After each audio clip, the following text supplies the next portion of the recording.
Първо искам да поздравя всички, които ни уважиха. Благодаря ви.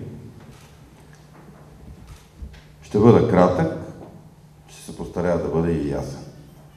Най-важното нещо, което според мен трябва да ви кажа е защо аз и нашия екип сме решили да участваме в това своеобразно състезание.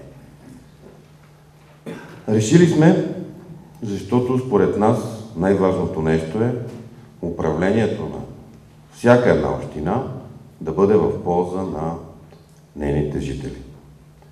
Според нас този модел, който в момента управлява, наречен от нас модела ТАС, не е правилен и не е работещ. Според нас правилният модел се нарича НИЕ и това е един екип, сплотен, можещ и знаещ. Екип, който е готов да посрещне всяка една трудност, всеки един проблем и да намери разрешение на това нещо. Или, в най-лошия случай, да омаловажи и да намали този проблем. Според нас, това нещо може да се случи последния начин. Най-важното нещо е, че в нашата община трябва да се направи, изгради и осъществи една дългосрочна стратегия. Стратегия за развитие, стратегия почиваща на добри практики, добри политики, работещи и само по този начин, според нас, може да се случи това. Така, всеки един проблем, според нас, ще може да бъде решен. За съжаление, ние мислим, че проблемите в общината са изключително много. Другото важно нещо, което трябва да спомена, това са 5-те самостоятелни кметства. Нашата община не е съставена само от град Божурище. Тя е съставена има и 5 самостоятелни кметства. Нещото, което нашия екип е решил, че най-правилният вариант е, ако вие ни гласувате доверие и ние управляваме, всяко едно такова кметство трябва да има собствен делегиран бюджет. Дори и малък, собствен, с който всеки един кмет може да разполага. Защото това е изключително важно.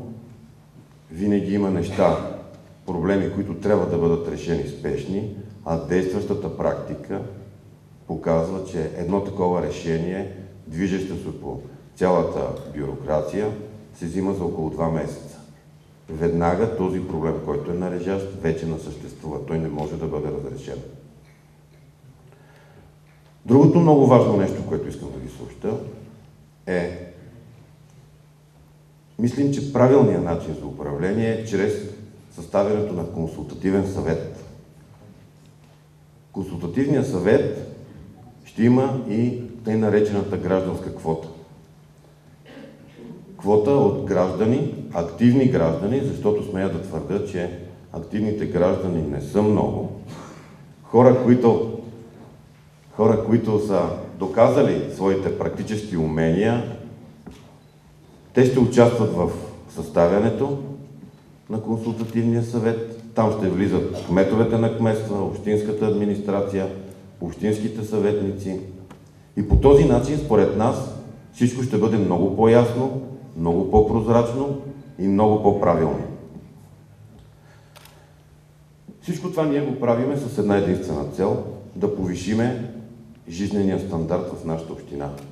Всеки един от нас да живее по-добре, нашето семейство, нашите близки, нашите приятели и всички жители. Друга изключително болна тема, която искам да засегна, това са данъците. За съжаление, фактите говорят, че нашата община е една от общините с най-високи данъци. Визирам данък превозно средство и данък недвижимо имущество. Според нас, в това състояние, което се намира нашата икономика, страната, въобще за обикалящата ни действителност, не позволява да се реагира по този начин. Според нас правилната политика е, за да не се увеличава бюджетната дупка в общината, според нас ние трябва да направим нормални средностатистически данъци за България. Според нас тогава бюджетната дупка, ако не намалява, поне няма да се увеличава. Един проблем, който нашия екип, който е създаден още преди 4 години, той почти не се е променил. Преди 4 години ние ви обещахме едно нещо, от което нашата община има крещяща нужда. Крещяща. Общината ни се води по документи приблизително около 9000 човека. Реално, по данни на МВР, на полицията, в общината ни живеят над 20 000. Става въпрос за един спешен кабинет и за една линейка. Ние разчитаме на помощ от съседните общини. Това, както казват някои, е задължение на държавата. Да, може би са прави, но то касае нас. Самите нас, нашите деца, нашите родители. Става въпрос не за нова болница, не за нова поликлиника или за нещо грандиозно. Става въпрос за 2 стаички, които ние имаме като наличност в вече съществуващата поликлиника. Става въпрос за една линейка, един лекар и един шофьор. Един дежурен лекар, който може да поеме дежурството между 19 часа и 7 сутринта. И отделно в събота и неделя. През другото време със сигурност в нашата поликлиника има достатъчно много квалифицирани колеги, които могат да поемат нещата. По този повод искам да кажа, че работейки в най-добрата и най-голямата болница в България, бившата медицинска академия, ако това нещо ние го реализираме, аз ви гарантирам, имаме договорка, ние ще бъдем обслужвани най-прецизно, най-качествено и най-добре. Защото ние, хората, които имат нужда от това, ще бъдат приемани в Александровска болница.